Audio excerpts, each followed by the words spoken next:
Welcome to Detroit. Doesn't matter if you have one ass cheek and 3 toes. I will beat your ass. You can drown them. And that's what we gotta be. That's who we have to be. Because that's our domain. That is our domain. Because we'll tread water as long as it takes to fucking bury you.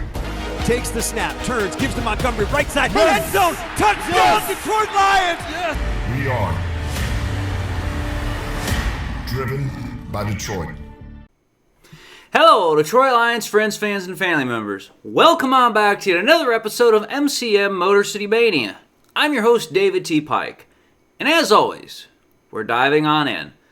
So folks, find myself in a little bit of an odd situation this morning in a couple of ways. And over the course of today, we'll definitely talk about that. But in this episode, we're going to talk about the oddity I feel that I'm sure a couple other Lions fans are feeling right now. Because let's understand something here. The Lions yesterday, they won their 4th game in a row. Buried the Bengals, absolutely stole their lunch money. Quite literally stole their lunch money. And the way I look at it is that, okay, there's a couple of things that you can take away from that game yesterday, as I'm sure some people are. First and foremost, obviously the most important one is, okay, that's 4 straight in a row. 4 straight wins in a row. That's something that only really, really good teams do. Second thing you can take away from that, 3rd straight win that the Lions have gotten against an AFC team in a row. And, coincidentally, all 3 of those teams are AFC North teams. So it's like, okay here. You've already kind of established yourself as a team that is really freaking good. You win 4 in a row. You win 3 against AFC out-of-conference opponents. So it's like, okay, Lions are rolling. They're playing good complementary football. And in my honest opinion, the Lions are arguably not only the best team in the NFC, and that's not just because of their fact that they're tied for the best record in the NFC, but now also the best record in the NFL after the Patriots, ridiculously improbable win last night against the Bills. But let's just call it for what it is. Not only are they likely the best team in the NFC, but they're also likely the best team in the NFL. And why is that? Because they're also playing the best complementary football in the NFL. Because you have to think about it here.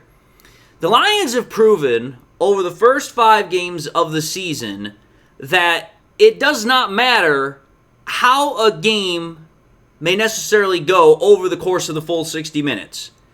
It's like, hey, you know what? We might have a game where the offense does great for the full, 60 minutes or close to it. Or maybe it's the other way around and the defense has a really great game for the damn near full 60 minutes or whatever. But what does matter is that regardless if one or the other is doing really well, if for whatever reason, if they should fall off, if they should falter a little bit, the other unit or units, including special teams, they will pick up the slack temporarily. So then that way it gives time for said unit, whether it's the offense or the defense, to get themselves back on track. And then, hey, you know what? We're back to playing complementary football. Offense complements defense, defense complements offense, and we're on a roll. And that has probably been one of the things that I've heard Dan Campbell say almost the entirety of the last couple of weeks is complementary football. And to me, the fact that the Lions are playing the best at this over the last couple of weeks is the biggest takeaway that I can take from what the Lions have done over the last couple of weeks in terms of their victories. Because I'm going to tell you this right now. I find myself in an odd spot this morning because there are people who are, happy that we got the win, and I am one of them. I'm definitely happy that we got the win. But on the other hand, there are people that are not happy about the fact of how the defense, in essence, over the last, quarter of the game yesterday, it fell apart. It kind of just disappeared. It faltered, whatever term you'd like to use. And the way I look at it is, okay, here. You have to take a look at how this game was compared to the previous one. Because go back to the game we just played against the Browns. It was the exact opposite. The Lions defense played a stellar game throughout the entirety of that game. But the offense was not exactly the best in comparison. Now the shoe's on the other foot here. And one thing I learned from last week that I'm bringing into the game this week is exactly what I have in my thumbnail image. I'm not going to apologize for a win. And Dan Campbell said this right after the game in the locker room victory speech. He's like, listen, I'm not going to apologize for a win. I'm not going to be like, oh, hey, you know what? We won, but it wasn't the best, and we're going to apologize for it. It's like, listen, you got to understand something here, folks. Wins are hard to come by in the NFL. That's why I'm always happy for a win. I don't care if it's pretty. I don't care if it's ugly. I don't care if it's the most boring way to win in the NFL. A win is a win is a win. And when you think about it, even though the defense, for 75 to 80% of that game played an absolutely stellar game, it's okay. And it's okay for one simple reason. There's still room to grow. And not just on defense, on both sides of the football. Which is where we're going to talk about, what aspects of both sides of the football I was really, really impressed with. Because let's think about this here. There are a couple players on both sides of the ball that I was really impressed with. And, others where it's just like, hey, you know what? This is just them doing their thing. But it's how they did their thing within the entire grand scope of the units that they're playing or the game that they played that really impressed me. Let's start on offense here really quickly. The offense, obviously we got to start with Jared Goff. And the reason why I'm going to start with Goff here is because I'm just going to call for what it is. Goff played an absolutely ridiculously efficient, clean game yesterday.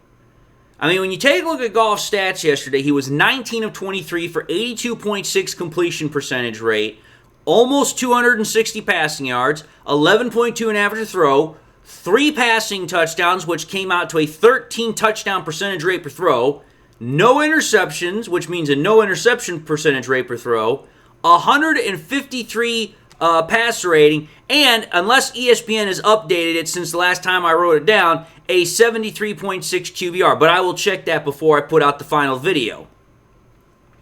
So think about that there. That is what you call an extremely efficient, extremely clean game. Now, why does that impress me? Well, it's not because that's just Jared Goff having a really great game, because Jared Goff has great games almost every week. So it's not because of that. The reason why it impresses me is because of the fact that Goff was doing this without his starting blindside tackle. He had Giovanni Manu as his blindside tackle, and let's just call this for what it was.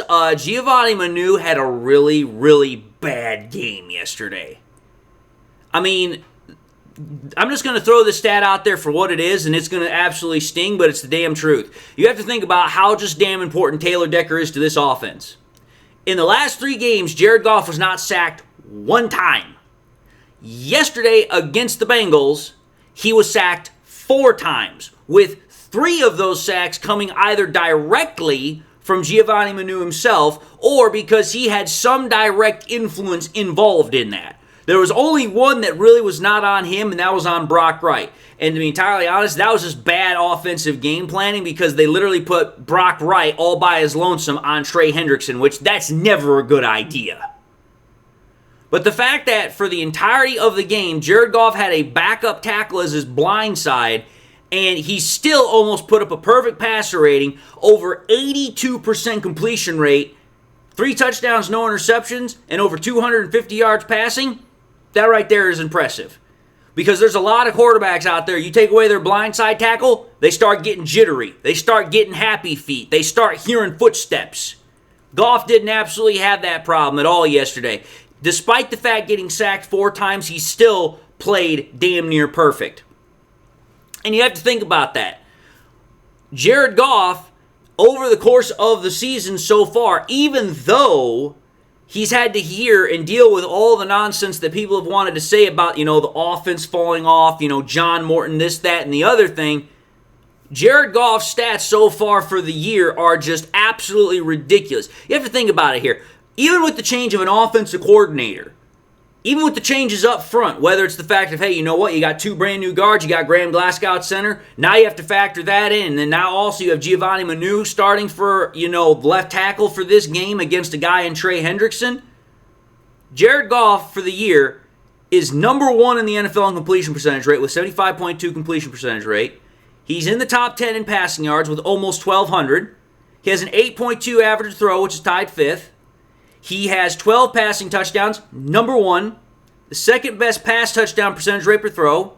He's in the top 10 for interceptions thrown. He's just outside the top 10 in terms of interception percentage rate per throw. He is the second best quarterback in the NFL in passer rating. And he's 7th best in the NFL in terms of QBR with a 70.5. Not damn bad for a guy that has changed over offensive coordinators and has literally had virtually the entirety of his offensive line, save Penei Sewell, have to get shuffled around either because, hey, you know what, we have to change things up long term, or because, as the case was with Manu yesterday, we have to put in a new offensive tackle to start at the blindside spot. So that definitely that's what impressed me the most about Goff, is that despite all the changes that have been going on to the offensive line, the offensive coordinator, he is still doing his job at an immensely elite high level. When you're number 1 in completion percentage rate and you're number 1 in passing touchdowns and you're ranked 2nd in the NFL in passer rating and you've got all that going on, that's Goff proving he's elite. But it's not just Goff. Far from it. Goff is just kind of like, the primary example. Let's take a look at the offense in terms of our running attack. You have Gibbs and Monty.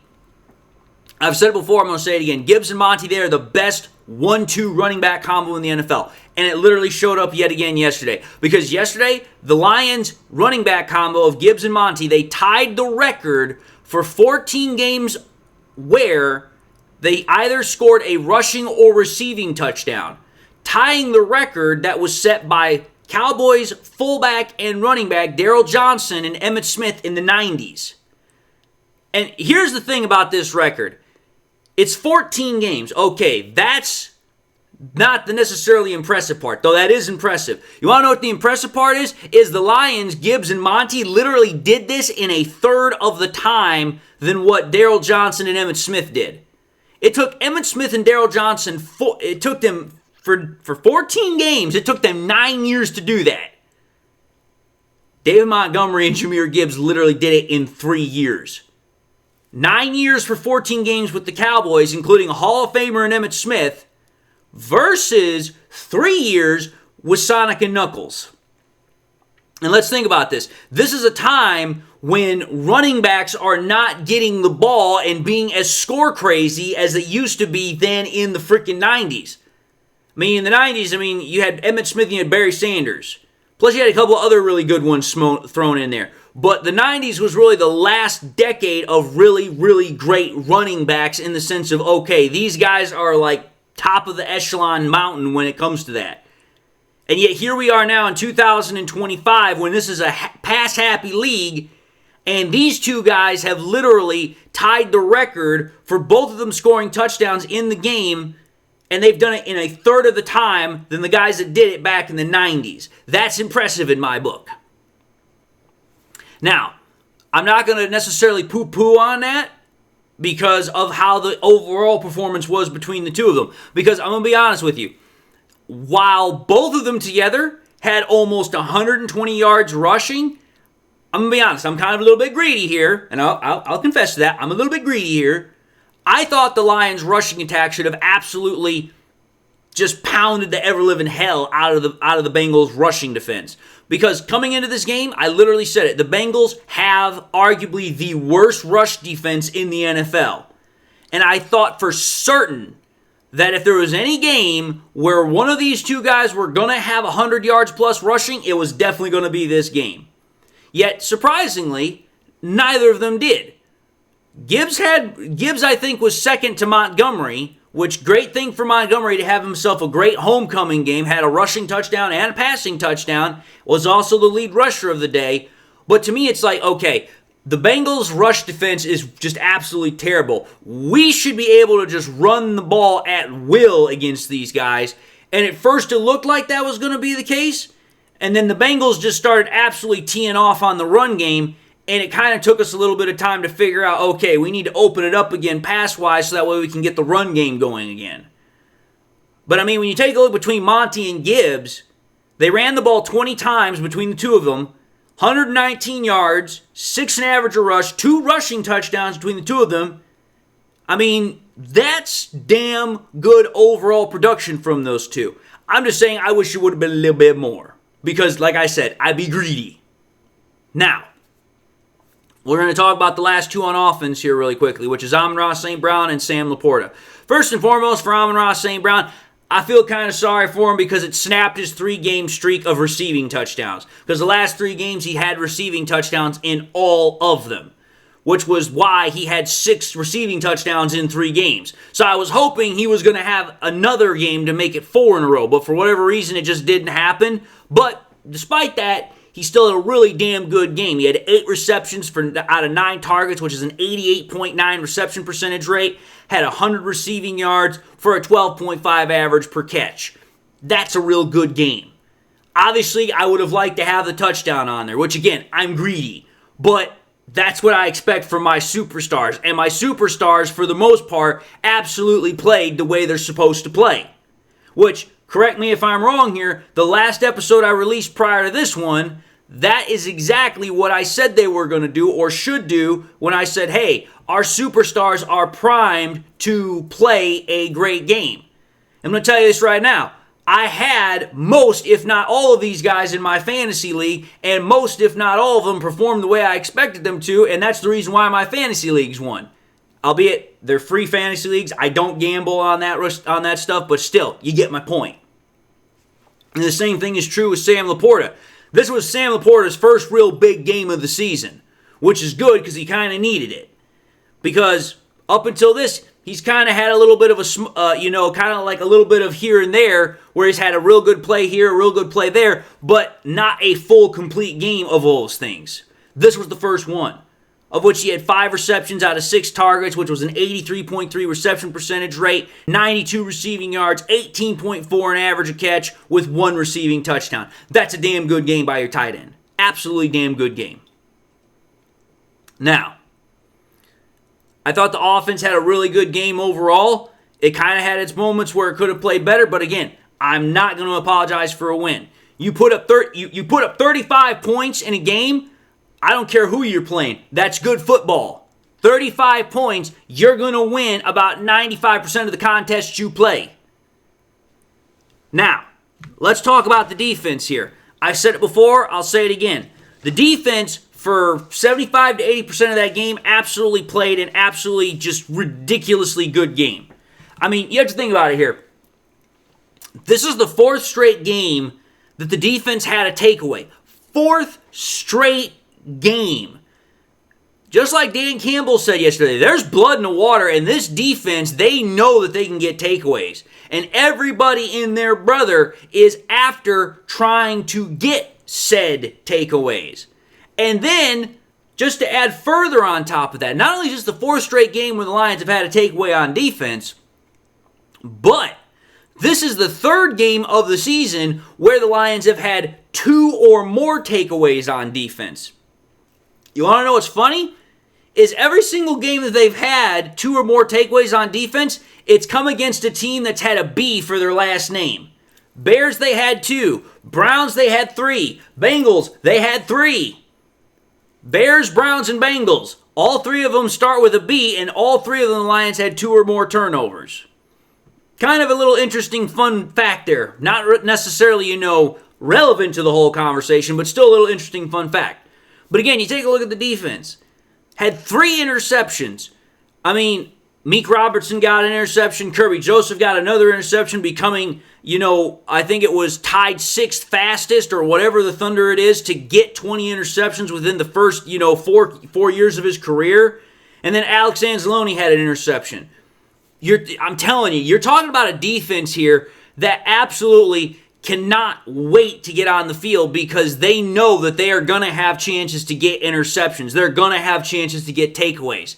And it doesn't matter if it's interceptions or it's punching the ball out and getting a chance for a fumble recovery. They are after the football. They are absolutely just going after it for everything they're worth.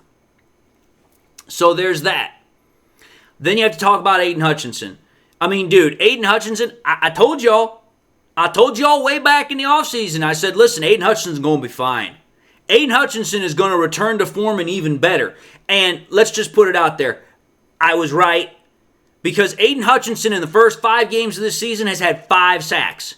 That's literally a sack a game. And it's also the second game in a row where he has forced a fumble. Not necessarily that it was recovered, but it's the second game in a row where he's forced a fumble.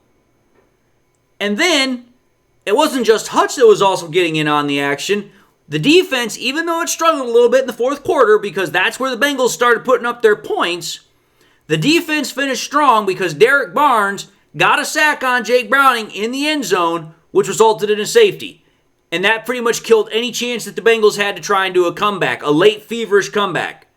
So again, you're talking about a defense that even though, hey, you know what? 75 to 80% of the game, we're playing great, but then all of a sudden we're kind of having a little bit of struggles here. And I'm going to talk about those struggles in a moment here.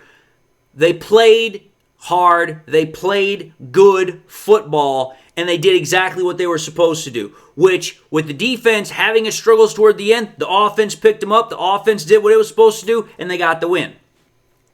Now, let's talk about how the defense, even though they stole the Bengals' lunch money, the defense does have one problem right now.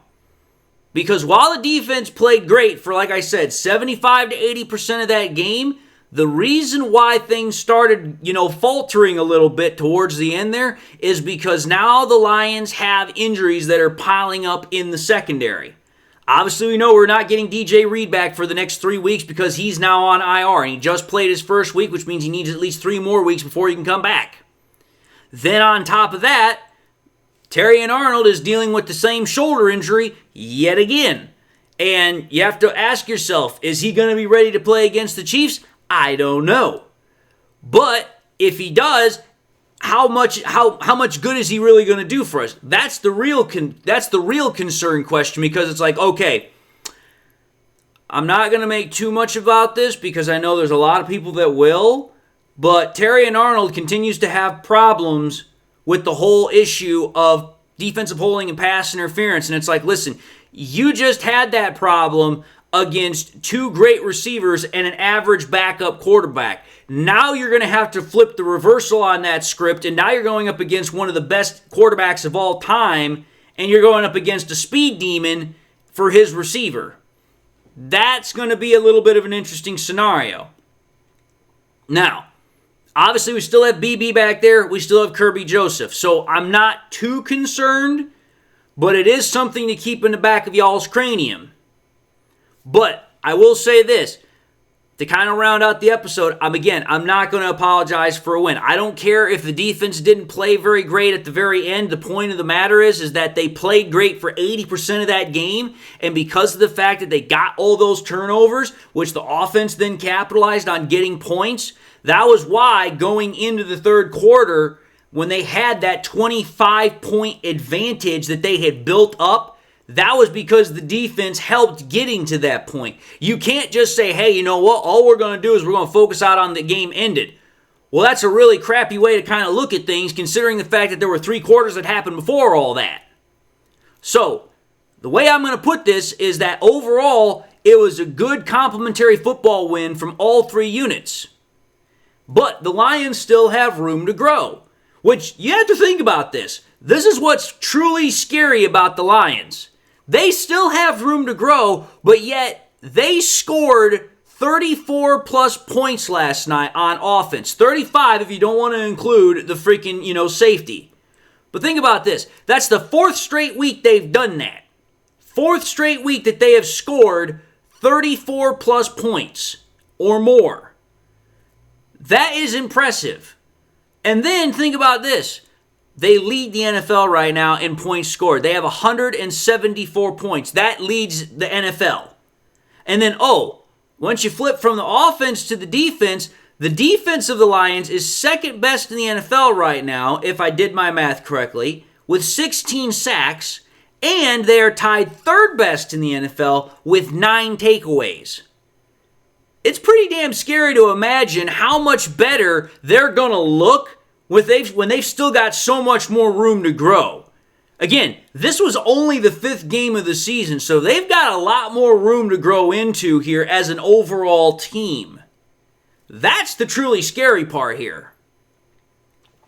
But anyway, folks, I just wanted to talk about this because I know there is going to be some back and forth conversation with this game, and it's like, listen, everybody can talk about what happened in that 4th quarter, but you have to take a look at the overall game, and you have to take a look at everything that was out there before you start just saying, oh, hey, because of what happened in the 4th quarter, we're just going to absolutely start, questioning stuff again. It's like, no.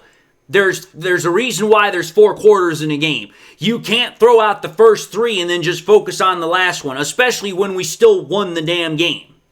That's all I'm saying here.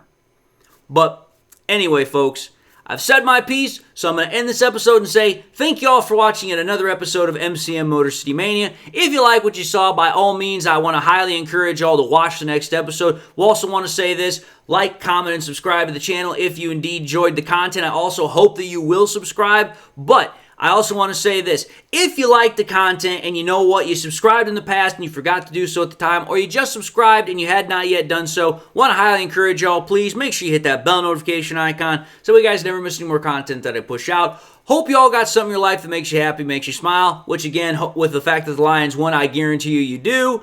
And on top of that, I just want to say, until the next time we meet, I'll see you all in the next episode. And God bless.